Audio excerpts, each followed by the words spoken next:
Boa noite, prefeito. Boa noite. O senhor tem dito, e a gente tem acompanhado, de que foi reeleito, está focado no seu mandato. Mas o seu movimento aponta para outra coisa, aponta para 2026 como provavelmente candidato ao governo do Estado, ao governo de Pernambuco. Eu voei mais de 2.000 quilômetros, não para ouvir a mesma resposta, viu, prefeito? O que a gente quer saber o que é que vai levar o senhor a definir, eu vou ser candidato ao governo do Estado? Um resultado como o de ontem, onde a governadora apareceu em outra perspectiva de que fez algumas conquistas, inibe uma possibilidade de candidatura sua? Betânia, primeiro uma alegria ele ver aqui, eu até brinco que a gente se vê nas agendas na rua, né, levando chuva e sol, mas eu vou continuar dizendo a mesma coisa porque é a verdade. Eu acabei de disputar uma eleição para a Prefeitura do Recife. Fui reeleito com a maior votação da história da nossa cidade. Uma cidade onde, há 4 anos, eu tive 29% dos votos no primeiro turno. Em 4 anos depois, eu tenho 78%. É um acréscimo de quase 3 vezes a votação que eu tinha tido. Isso mostra a confiança das pessoas. E não tem como, 2 anos antes, findado um processo eleitoral de forma imediata, você cravar quem vai ser candidato a quem em 26. Eu tenho um compromisso com o Recife, que é fazer o dever de casa bem feito, dia após dia. E poder, no tempo certo, fazer uma avaliação que também ninguém é candidato de si. Você tem que ser candidato de um projeto, de uma frente, de um conjunto de pessoas e principalmente de um conjunto de ideias. Isso não é uma decisão individual de uma pessoa a ser tomada. Tem gente que até toma uma decisão por si só para ser candidato por si. Eu não aprendi a fazer desse jeito. E no tempo certo poder discutir um projeto de oposição que possa ter um caminho importante e principalmente vitorioso em 2026, mas isso no tempo certo. As coisas não devem ser antecipadas. Agora eu lhe garanto, eu vou fazer um segundo mandato melhor do que eu fiz o primeiro. Então, se a gente já teve um reconhecimento expressivo, eu vou trabalhar ainda mais, vou me dedicar ainda mais, eu vou fazer o dia ser ainda mais longo para a gente poder realizar mais. E na política, de fato, tem perguntas que você não tem uma resposta precisa, mas tem perguntas que você tem uma resposta precisa. Por exemplo, se vocês me perguntarem o que é que você espera em relação à presidência de 2026, eu vou torcer e trabalhar para Lula ser candidato à reeleição e eu vou votar nele. Então, isso é uma resposta objetiva, porque isso está muito claro, porque ele hoje é presidente e eu espero que ele seja candidato à reeleição.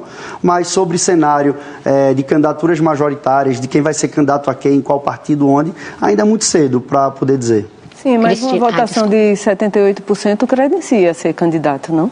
Eu acho que o reconhecimento numa cidade politizada como o Recife, e um reconhecimento através da confiança das pessoas, isso com certeza me dá muita disposição de trabalhar mais. E acho que é um ativo político importante. E também não caiu por acaso isso. Isso foi fruto de muito trabalho. Nós batemos recorde de investimento na infraestrutura, na saúde, na educação, obra na cidade inteira, a expansão de programas sociais, a criação de programas que são referências para o Brasil inteiro, o exemplo do Embarque Digital.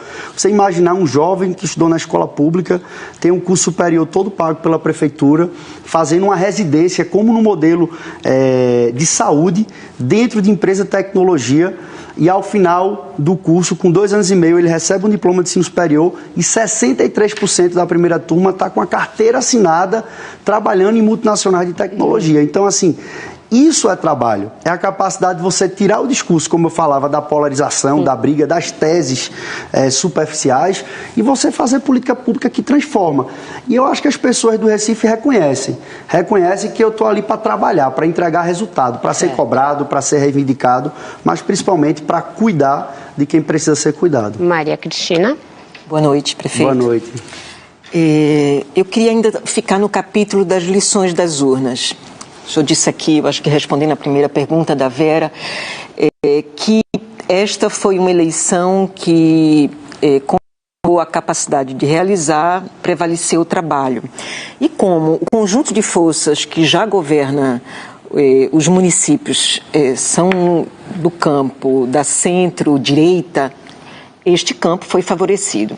Agora, a gente pensando para o futuro, é uma imagem que congela atual configuração de forças, porque se a centro-esquerda hoje é minoritária ou tem uma fatia muito menor e a reeleição vai consagrando os prefeitos que aí estão de uma maioria de centro-direita, a centro-esquerda não vai avançar.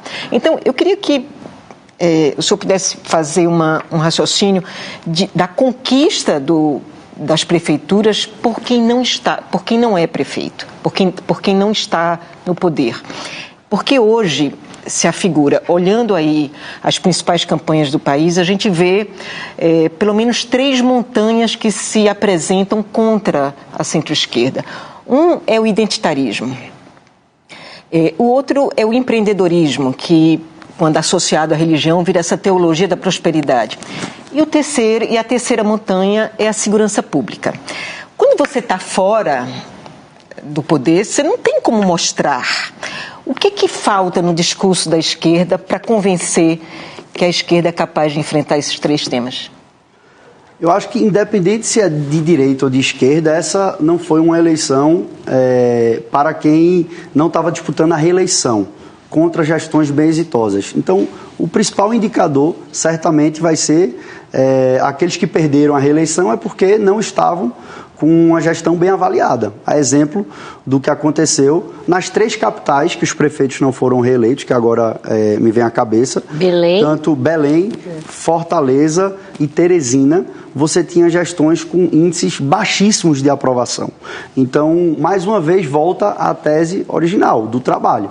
Então, entregou o resultado, teve o trabalho, chegou através da vitória.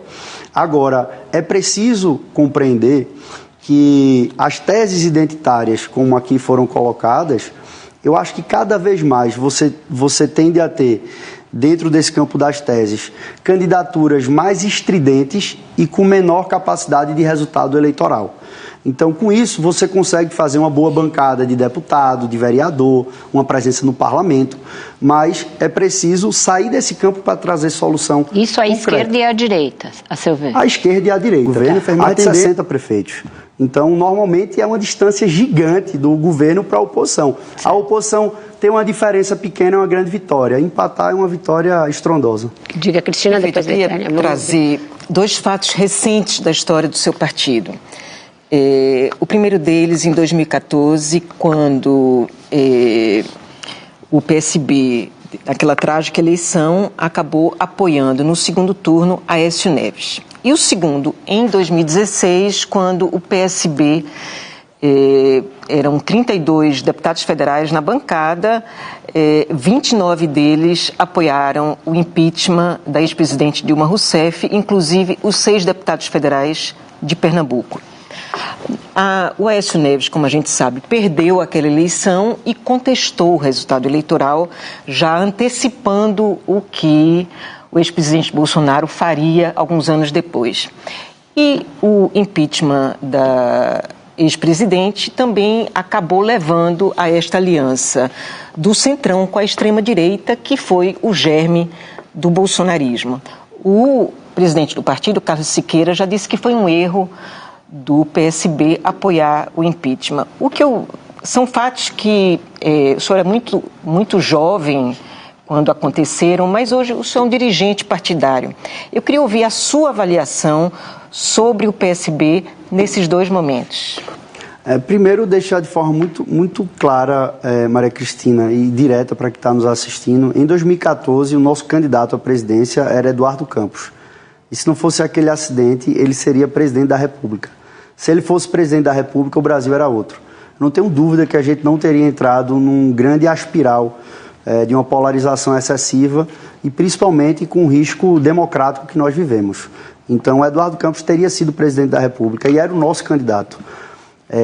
Em relação aos outros acontecimentos postos, inclusive o partido já falou sobre isso, o presidente já falou sobre isso, e eu acho que o maior exemplo, porque eu acho que na política é bom a gente trazer fatos concretos, né, para não só discutir teses. O maior exemplo disso é que hoje o vice-presidente da República é do PSB, é Geraldo Alckmin, em uma composição construída e liderada pelo presidente Lula, do PT.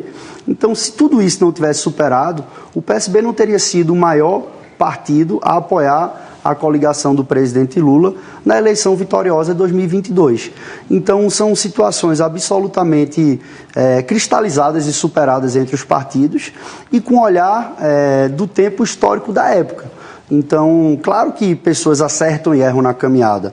Agora, vale lembrar que a gente tinha um projeto nacional claro, que era o de Eduardo Campos, que entendia.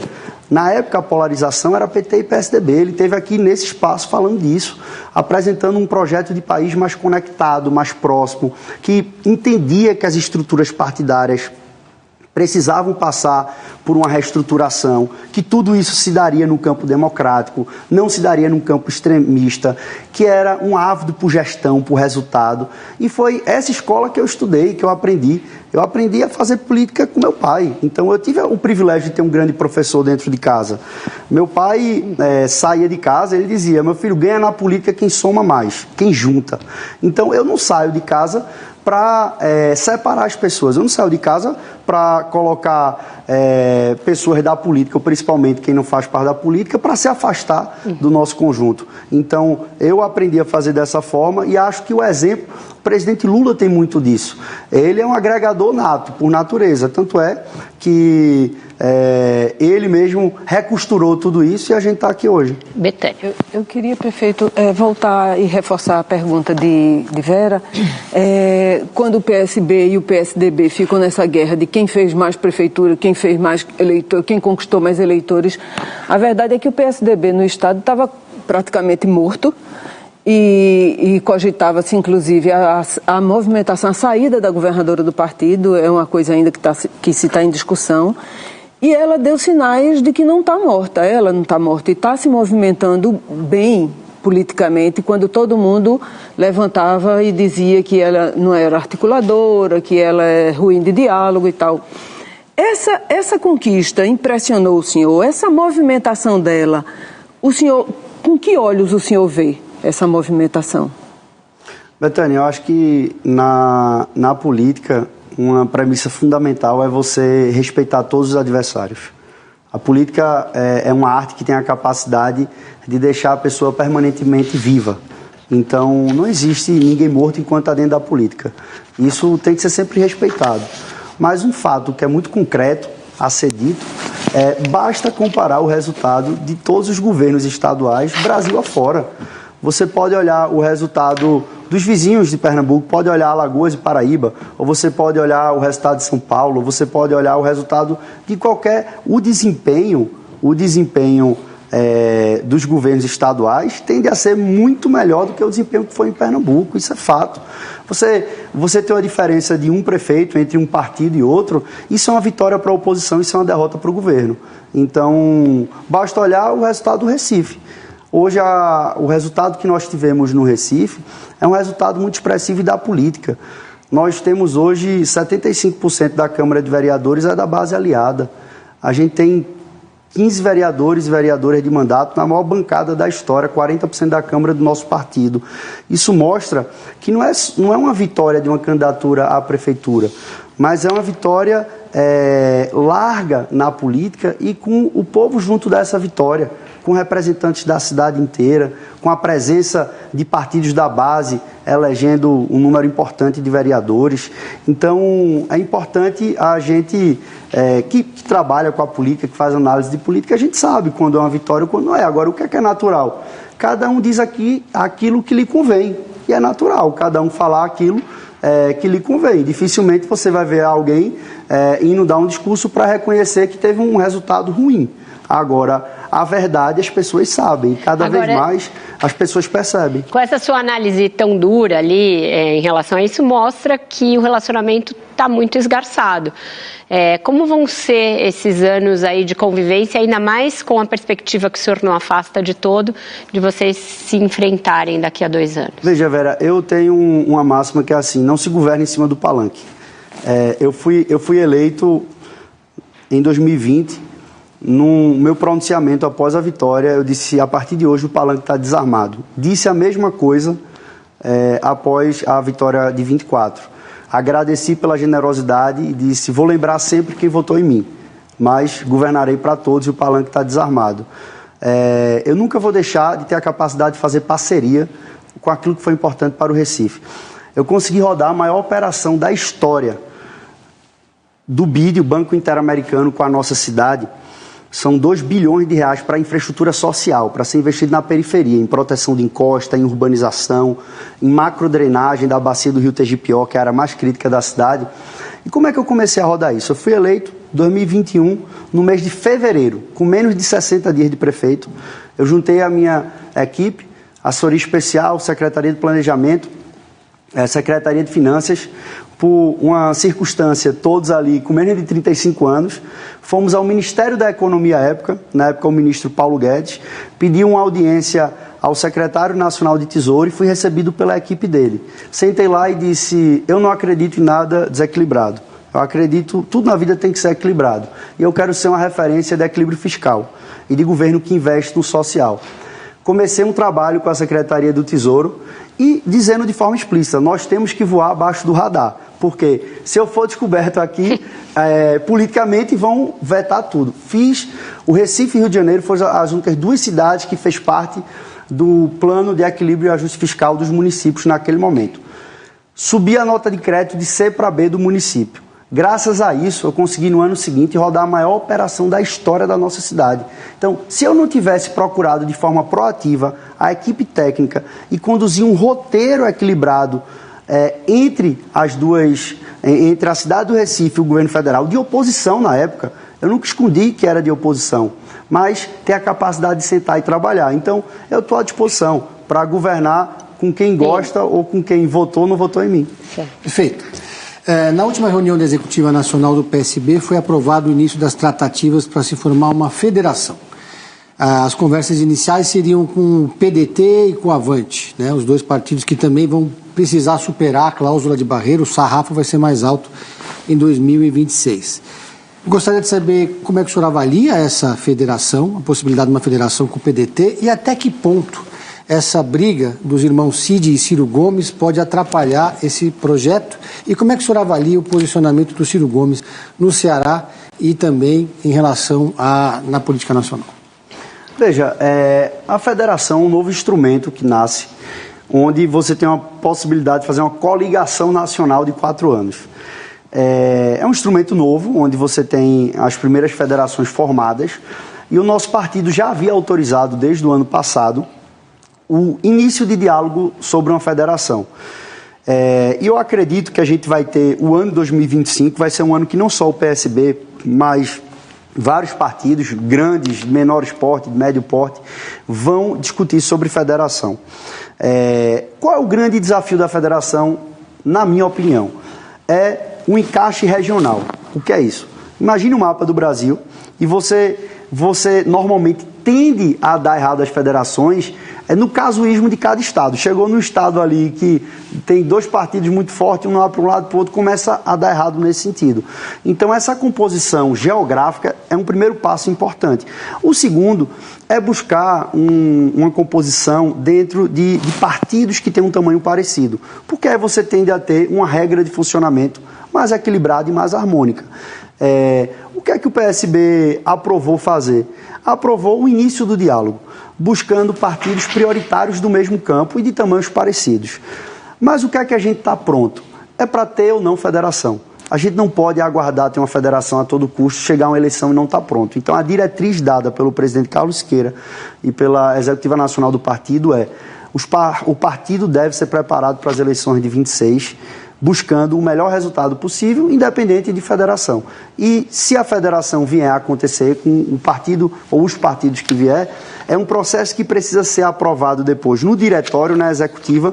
Então você tem um rito extenso a ser feito pelos 2 partidos. Como é que o Ciro atrapalha essa briga dele com o Ciro? Veja, eu acho que em relação ao PDT, eu acho que o PDT é um partido fundado por Leonel Brizola, um partido com uma vocação democrática. Então, não vejo que é uma pessoa que vai atrapalhar uma eventual federação por um caso específico. Prefeito, eu queria perguntar para o senhor disse que o partido que ganha a eleição é o partido que apresenta trabalho, né? Que tem uma vitrine de entregas muito mais do que o discurso ideológico. E aí a Maria Cristina fez uma observação de que isso favorece os partidos que já estão no governo, né? Porque eles podem fazer, podem entregar, e a oposição não tem essa oportunidade. A centro-esquerda, o que tem de vitrine hoje, que poderia apresentar nessa eleição e nas próximas, é o governo federal, o governo Lula. Queria uma avaliação do senhor se o governo Lula está fazendo essa lição de casa de ter trabalho, de ter entrega, de ter conexão com a vida real ou não. Em que o governo poderia melhorar nesse sentido para se encaixar nessa receita aí que o senhor diz que ganha a eleição? O governo Lula, ele é um governo melhor do que a avaliação do próprio governo. É um governo que conseguiu, nos indicadores macroeconômicos principais, buscar um controle da inflação. Você tem uma redução do desemprego, que é importante também, onde a gente tem agora nesse último trimestre menos de 7%, o menor das últimas décadas, onde a gente tem uma capacidade de superávit de exportação, onde a gente tem indicadores que, de fato, são bons indicadores construídos. Fazendo uma comparação com o governo, além da presença social, claro, inequívoca, onde a gente tem mais de 30 milhões de pessoas que saíram do mapa da fome, um caminho concreto de avanço nas políticas sociais, do Minha Casa Minha Vida, mais de 1 milhão de casas que serão construídas, você tem uma reestruturação da pesquisa, do ensino. Mas por que isso não levou a um resultado melhor? O que é que eu acho que tem uma diferença? Queria fazer uma comparação. Você vê o governo Lula com muita entrega e muitas vezes cai em eventuais armadilhas que criam cortinas de fumaça que cobrem as entregas do governo. É o oposto do governo anterior de Bolsonaro, onde você tinha um governo que, do ponto de vista de entrega, funcionava muito menos, e criava a cortina de fumaça para sair da não entrega. Então, isso é uma coisa quase paradoxal. O governo Lula entrega, cai em eventual armadilha que cobre as entregas. O governo Bolsonaro não entrega. Venezuela, esse tipo de pauta, é isso? Por exemplo, esse tipo de pauta. Você faz uma série de agendas importantes, consolida ali. E governo é isso, né? Você tem que vencer cada dia. Por isso que eu gosto muito. Você tem que pensar e planejar a longo prazo, mas você tem que vencer todo dia. Um exemplo claro, você faz uma agenda super positiva de 30 dias, rodada, presença, anúncio, e aí você faz uma visita estruturada enorme de chefe de Estado de Nicolás Maduro no Palácio do Planalto. Isso aniquila a conquista, isso aniquila.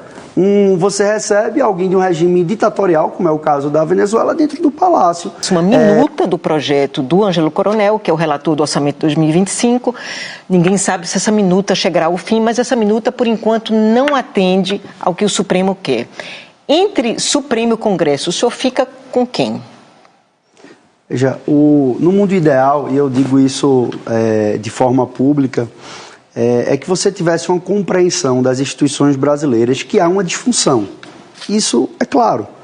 Você tem um orçamento que é construído e o poder dele é pelo Congresso, ok.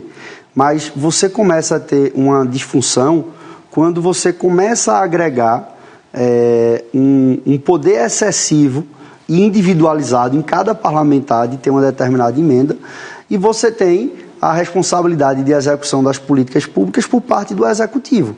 Então, você cria uma assimetria, que eu acredito que é quase uma jabuticaba, é uma construção brasileira.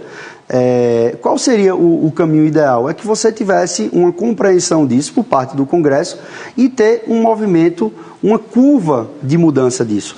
O que eu não acredito é que você consegue, através da força, querer mudar da noite para o dia, porque, no fundo, isso não deixa de ser crescimento de poder. Então, é fato que o Congresso cresceu.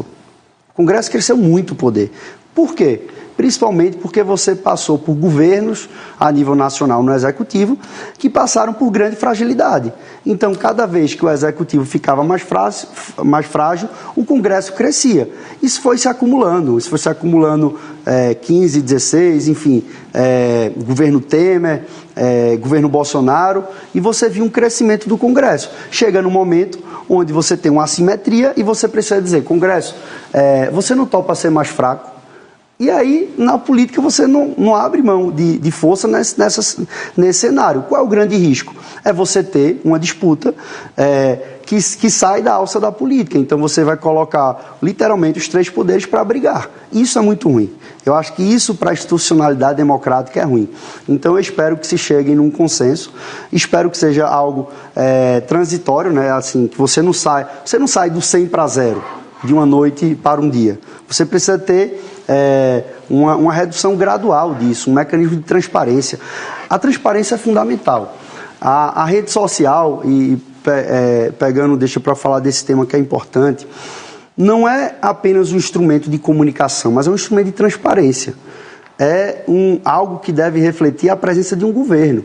Quando eu estou comunicando uma coisa na rede social, eu não estou mostrando ficção, estou mostrando algo concreto que foi feito, dando transparência a algo que foi feito numa cidade, por exemplo. Então, os mecanismos de transparência são fundamentais. Eu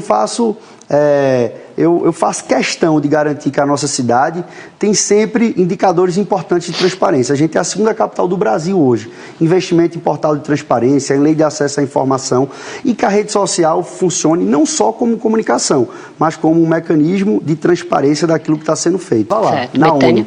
Então, a política precisa ter alguém, que possa nevar o cabelo e que possa ir na Assembleia Geral da ONU ser a mesma pessoa, que possa dialogar com esses 2 mundos, porque a cidade não é feita só de quem pensa igual. Recebemos o maior prêmio de gestão pública do mundo na ONU pelo Compaz, que é a maior política pública de redução de desigualdade e combate à violência. Então, isso é que a política precisa fazer. Se você gosta de uma coisa, não impede que você goste de outra completamente diferente. E você pode botar essas 2 coisas na mesma mesa. Pedro. Perfeito.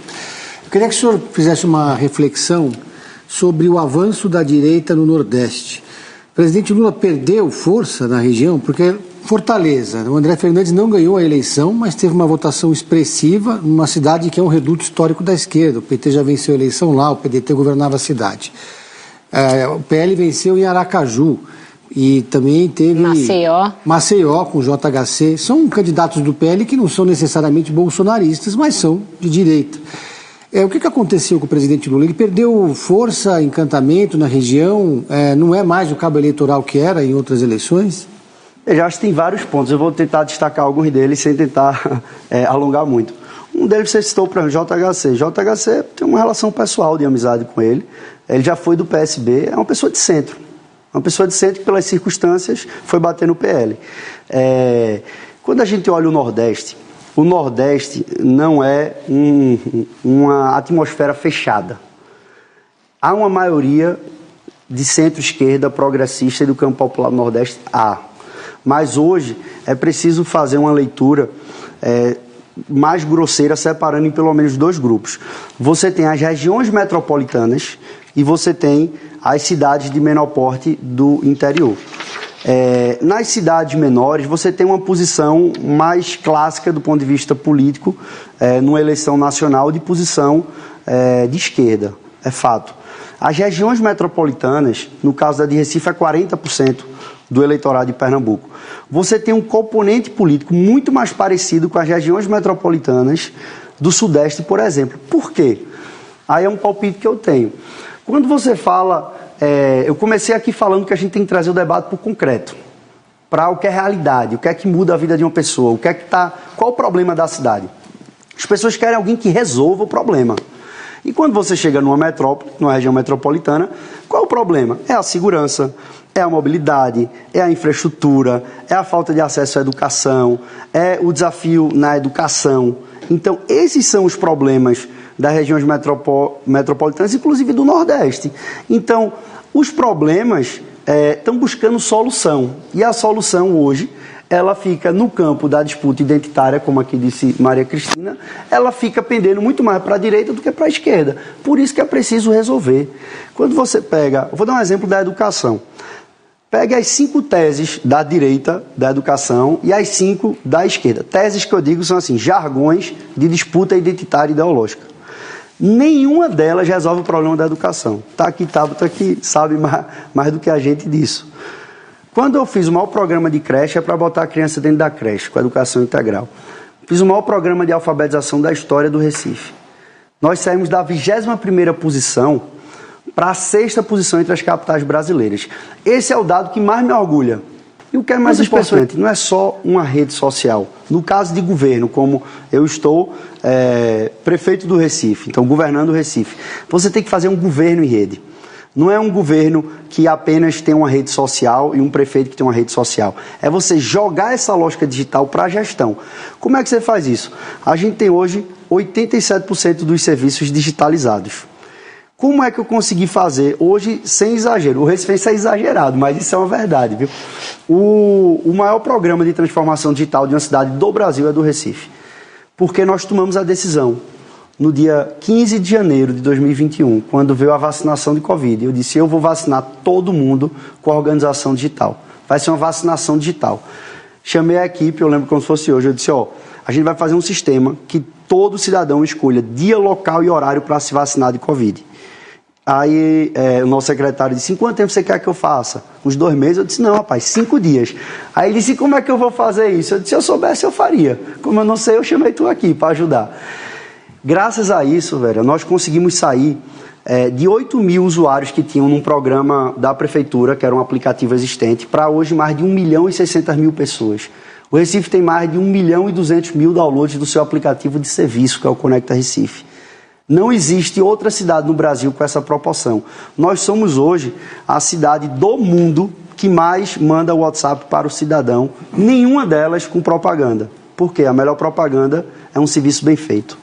Então, só com serviço. Hoje, quando o idoso faz 60 anos, ele recebe no dia do aniversário dele a carteira de gratuidade de idoso no WhatsApp. Quando uma criança faz aniversário e que está autorizado pela LGPD, vinculado ao cadastro da mãe ou do pai, por exemplo, a mãe vai receber, parabéns pelo aniversário do seu filho, ele fez 3 anos. Ele precisa tomar tais e tais vacinas. Vá nesse endereço que ele pode tomar lá. É um governo que não é 3 cliques, ele é 0 clique. Você sabe que o cidadão tem direito. Você precisa inverter a lógica. Ele não precisa pedir se ele tem direito. Se você não sabe o que ele tem, ofereça. Então, isso é que você faz com o governo digital. Hoje, nós temos isso de forma transversal na cidade inteira. E isso tem a ver não só com ter a compreensão que é rede social. É você fazer uma coisa séria. Um governo digital com transparência e indo para uma área de comunicação não violenta e correndo dessa história de sensacionalismo e de fake news. Está aberto. Diga, Carol. Eu queria falar, a esquerda tem essa dificuldade, né, de renovação de pessoas jovens, a centro-esquerda, tem o senhor, tem a Tabata, mas tem o Boulos também, que é jovem e é desse campo, né? Ele tentou, nessa eleição, ao que me parece, isso que o senhor falou, se conectar com as pessoas, tentou trazer para o concreto, de alguma forma ele apresentou ali propostas para os empreendedores da periferia, ele tentou dialogar com essas pessoas, até reviu algumas posições dele, tentou se colocar mais ao centro. Queria perguntar 2 coisas, o que ele fez de errado, se ele é uma pessoa que, como o senhor diz, saiu para separar em vez de sair para juntar, se saiu de casa para separar ou para juntar, e por que o senhor e a Tabata não tiveram no palanque dele, né? O Geraldo Alckmin veio, o Márcio França veio, mas o senhor e a Tabata ficaram ausentes. Queria que o senhor comentasse isso. Primeiro que a condução política do nosso partido aqui na cidade de São Paulo é feita por Tabata. E a nossa liderança é ela, a nossa candidata era ela. E quem, se estivesse no segundo turno, ganharia a eleição, era ela. Veja, eu não vivi o dia a dia da eleição aqui de São Paulo para poder afirmar o que é que aconteceu nesse sentido. Mas eu arrisco dizer, e resgatando uma fala que eu fiz há poucos minutos, que a prática precisa caber naquilo que você fala e o que você fala tem que caber na sua prática. Eu não conheço de perto a trajetória de Boulos, mas eu acredito que ele teve uma roupagem diferente enquanto pré-candidato e candidato a prefeito. Então imagina que ele tem 20 anos de trajetória pública, seja no movimento social, seja como candidato, como deputado. Nesses 20 anos, ele tem 19 anos que ele se posiciona de um jeito, em tudo. Aí em 1 ano, ele começa a revisitar todos os posicionamentos.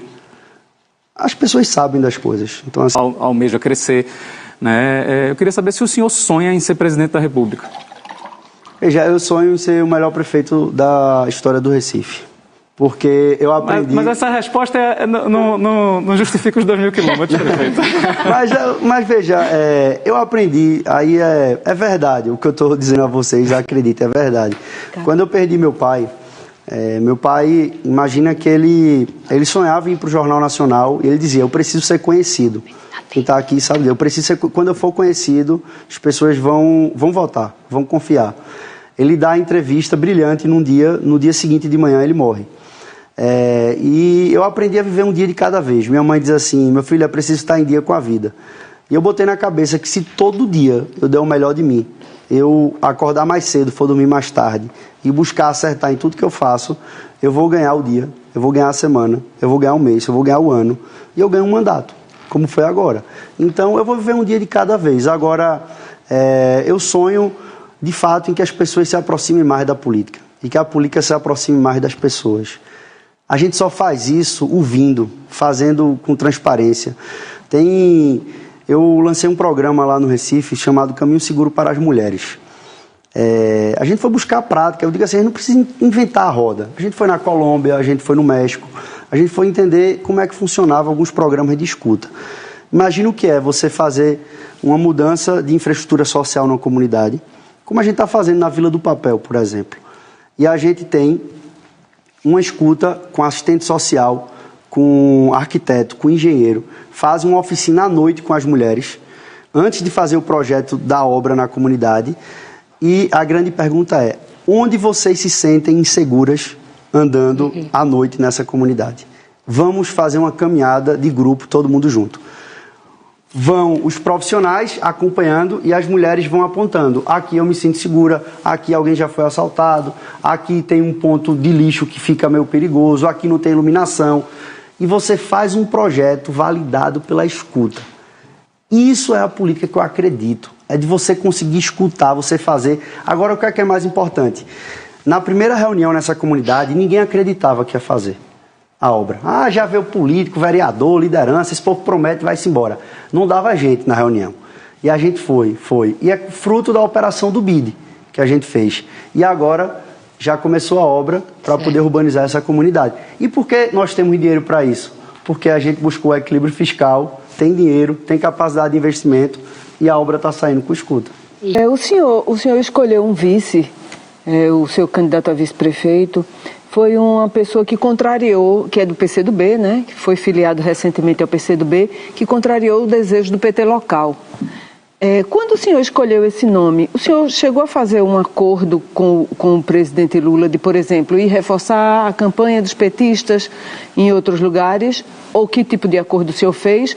E esse nome desconhecido para as comunidades, ou pouco conhecido nas comunidades e mais conhecido internamente, qual é a sua estratégia? Vai pegar na mão dele, levá-lo para a rua para ele ser uma pessoa conhecida? Porque o senhor acabou de colocar aqui, o seu pai lembrava que para eu ser votado eu preciso ser conhecido. Qual foi a sua estratégia? Eu acho que primeiro é a construção de uma frente. Isso eu aprendi desde cedo também. Uma parte que eu nem vi, mas conheço da história, né? Meu bisavô construía frente, meu pai, que é o que eu acredito, é você fazer uma frente ampla, onde tem partidos, a exemplo do que a gente foi agora, partidos mais à esquerda, partidos mais ao centro, partidos mais na centro-direita, mas no campo democrático. Isso que a gente não pode abrir mão, no campo democrático.